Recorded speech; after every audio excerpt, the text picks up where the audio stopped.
Nobody? Does anybody know who that actor is? No. Yeah. Russell isn't his name, though. Russell. Yes. I just thought this was a cool quote. This is a beautiful mind, and Russell Crowe has schizophrenia, which we're doing ours on bipolar disorder. So it doesn't really relate, but I thought it was a really cool quote. But it is interesting that schizophrenia and bipolar disorder share certain genes. Does anybody know anybody with bipolar disorder? Quite a few. Bipolar disorder is a mix of depression and mania, and a major depressive episode is a period of time, typically at least 2 weeks, where a person experiences sad or empty moods most of the day, nearly every day. And in bipolar disorder, this is alternated with mania, and that's a period of euphoria or irritability, pursuit of pleasure, extreme distractibility, flight of ideas. Grandiosity is the feeling that you're invincible. And this guy, I think his name is Thomas Newman. He was a pianist who had bipolar disorder, and when he was having his manic periods, he would just play great music. And there are quite a few famous people with bipolar disorder. Robert Downey Jr. and DMX, the rapper, he has bipolar disorder apparently, and Demi Lovato.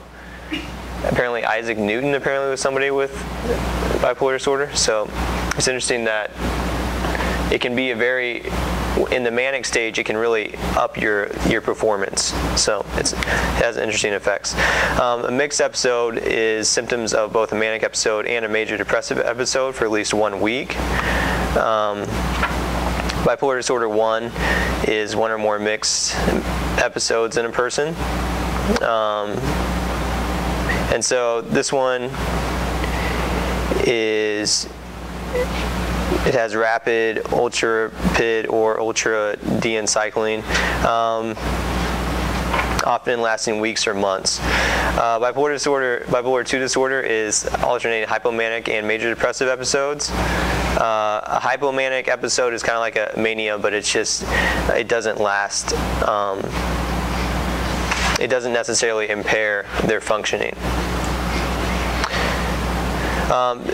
And this is a big thing to understand. I don't know if you guys have bipolar disorder in your families. If you know people with bipolar disorder, it's important to understand that it's a biological disease.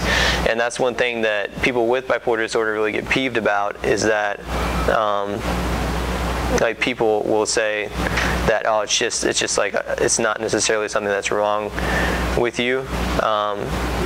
They get it, that it really is like a disease. They don't want to be labeled with it, but they want people to understand that it's not something that they necessarily have control over. It's something that's going on, in their mind.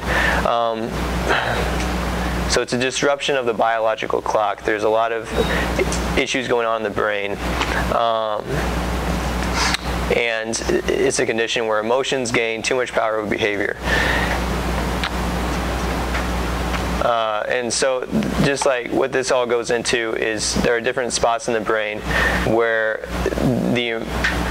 you're supposed to use reasoning over emotion, and the brain mechanism by which this occurs, too much activity in the emotional center. So issues occur when people use the parts of the brain that are supposed to be used for emotions to make decisions.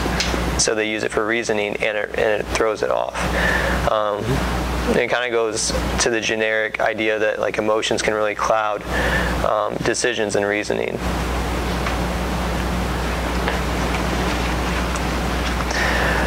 This is a little brain scan of the differences between a normal and bipolar disorder brain. And the red spots are heightened activity.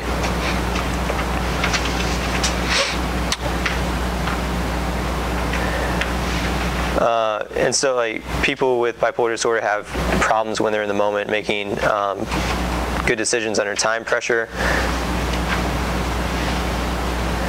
And then there are different sections of the brain, like the medial prefrontal cortex is underactive in people with bipolar disorder.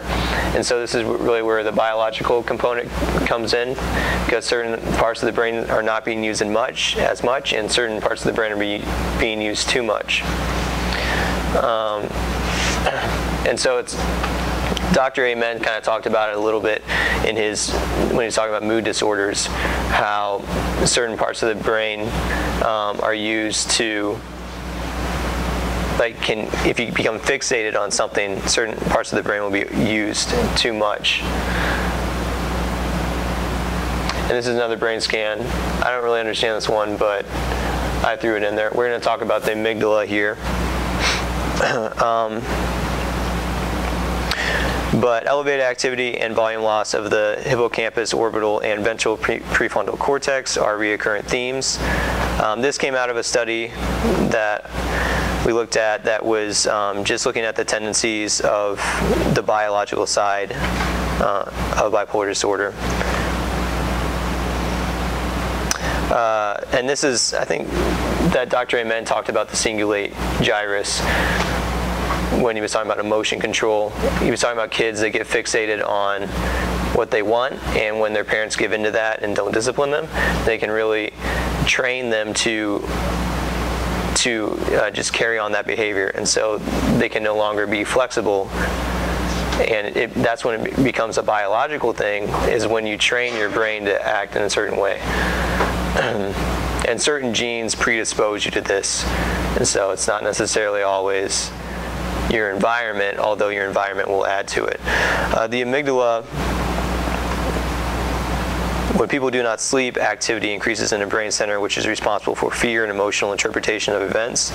And lots of times sleep apnea can come along with bipolar disorder, which is interesting.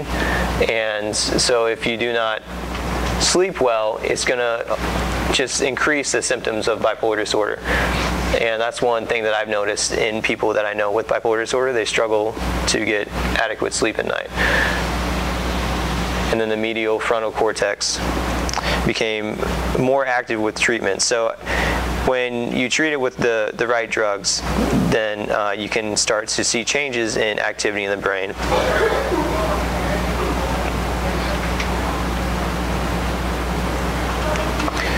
Here are some medications that are just used.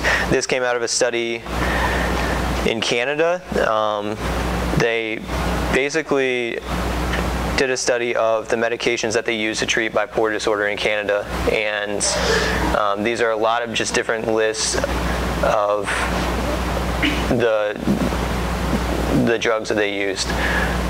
And when you have bipolar disorder, it's really hard to sometimes get the medication balanced. It takes a long time.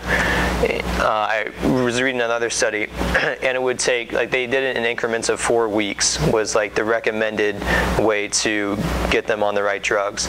And so they would do different drugs for 4 weeks, and if that didn't work, then it would trail off into 2 different options. You either do this, if it works, you keep them on the drugs. If it doesn't work, you try to use different drugs, and it just kind of is a cascade of different options. So it can take a lot of time to keep people balanced on drugs. This brings about frustration in people with bipolar disorder, because they feel like it's not being effective, and then being labeled with bipolar disorder also frustrates them. And then there's also a tendency to blame therapists and say that, oh, well, it's the therapist's fault, not mine. This is another study that we looked at, or that I looked at, and this one talks about the importance of supporting people who are in a family with someone who has bipolar disorder.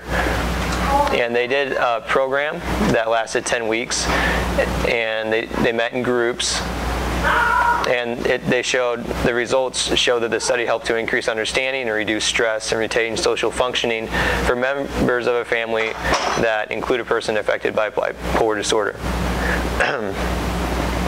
And this can be really important, not only because the family needs support, but also, I think we've discussed in this class before, that when someone has bipolar disorder in your family, it really affects the family as well, and can affect their way of thinking, which is an unhealthy environment.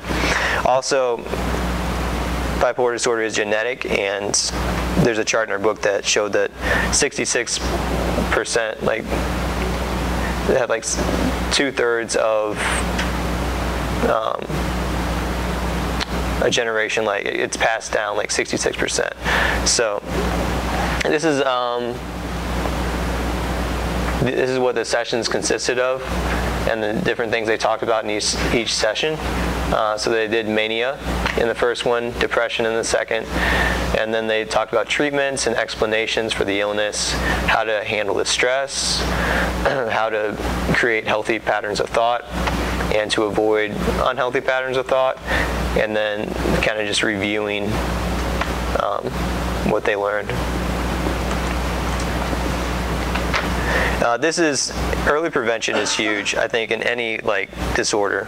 So if you can catch it earlier and try to change the unhealthy thought patterns, you can really aid the person with the disorder. And this is in our book, but it's talking about ways to avoid mood disorders, and this is with children. They did this with youth and adolescents.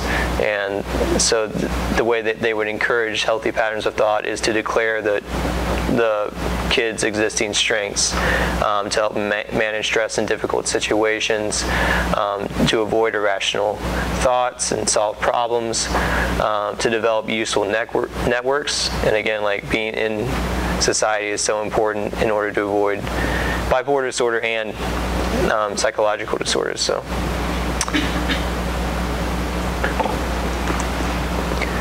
And this is where you come in, I guess. Okay.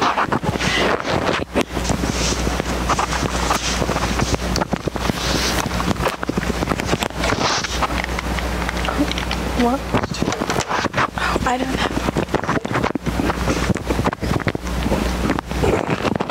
Okay, hello. All right, so Roberto, get up here. Okay, so me and Roberto here did an article. It's called The Long-Acting Injectable Antipsychotics for the Maintenance Treatments of Bipolar Disorder. And there was two types of antipsychotics. There is the first generation and the second generation, and I'm kind of going to talk about the first generation a little bit, and he's going to talk about the second.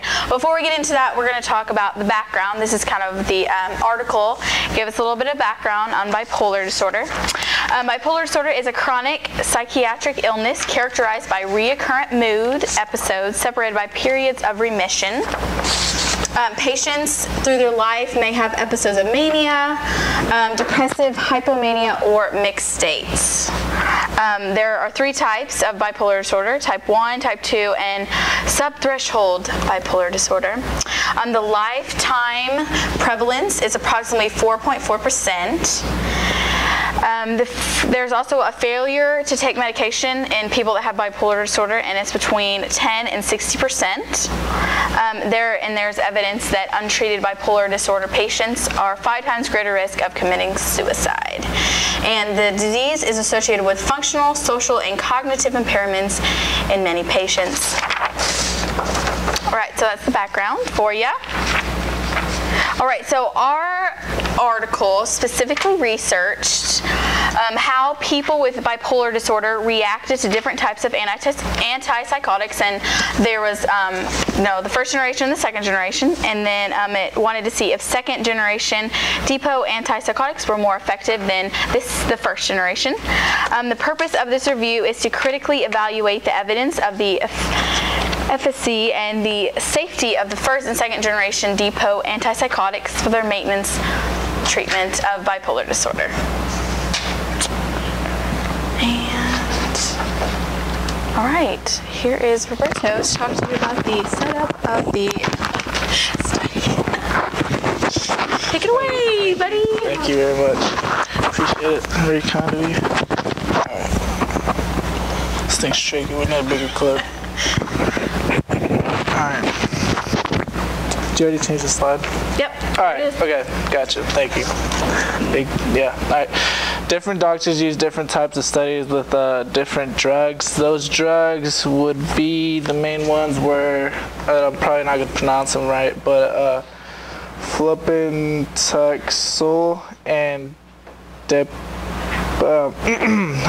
hold up. Risperidons. Is that close? Yeah, that's super close. All right, yeah. Anyway, those are the 2 drugs. In the first generation studies, 2 were case series, 2 were open label studies, 2 were retrospective charts reviews, and others 2 were randomized controlled trials. On the second generation studies, 1 was a chart review, 1 was a case series, 5 open labels, prospective, observational. Don't push anything in. And we're going to talk about first generation and second generation. Gotcha. Observational studies, and 3 were controlled trials this week. Okay. Why don't we just Back. Okay, so as you can see right there, there's many different studies that they did that they actually didn't do. They took it from different doctors, but there's a lot of them. But I'm just going to talk about one. The first generation. The first one that they did was a case series.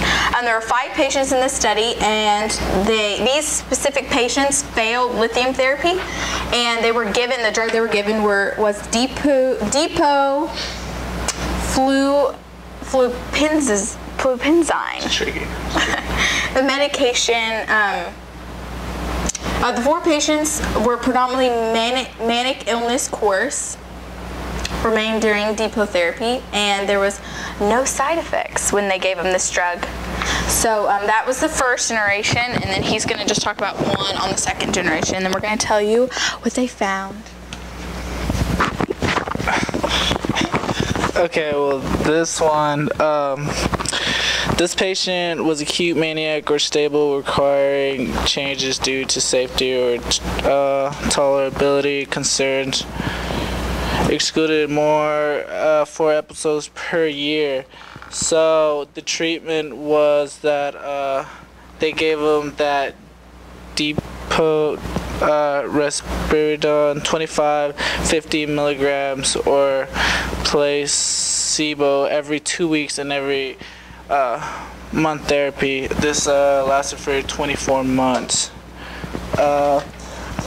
Side effects. There was weight gain, but the results did work. The chance of reducing depression episodes, and significantly better at maintaining the YMRS and scores than placebo. I think.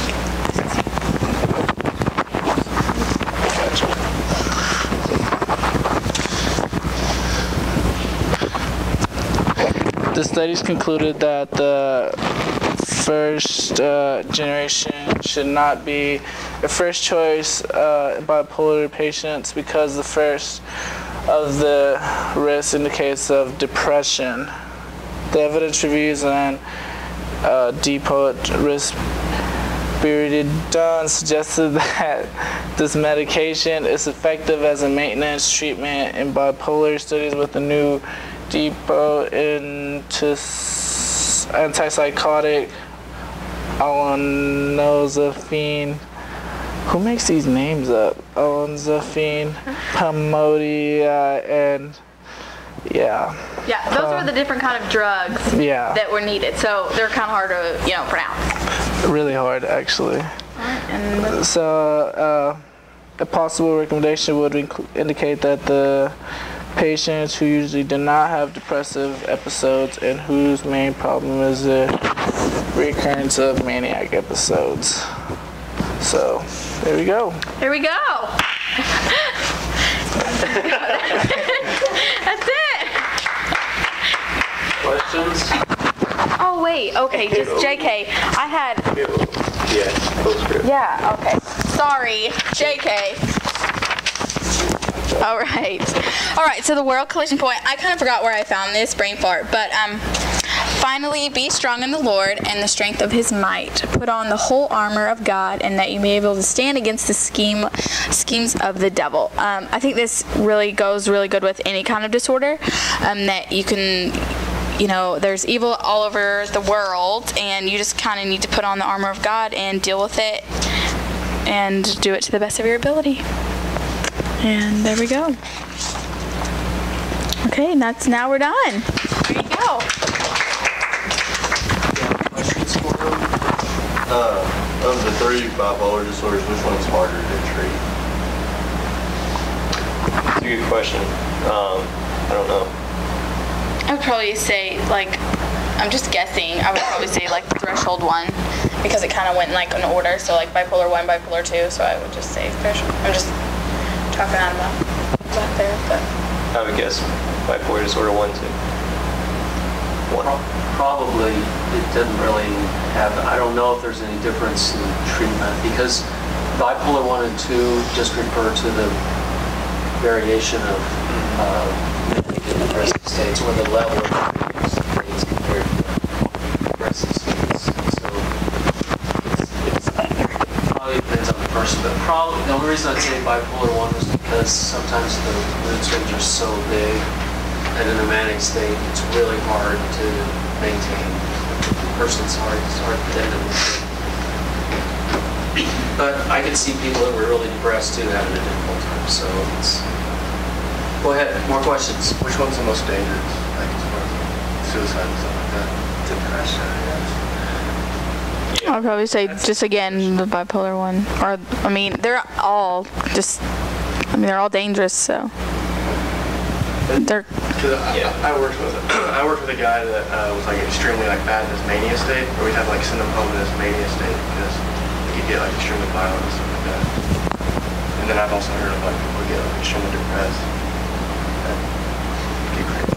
Yeah, my guess would be if you had a moment of realizing what you did in your mania state, then that could be dangerous. But I would guess suicides would happen more in a depressed state. And that's after they drop out of the mania.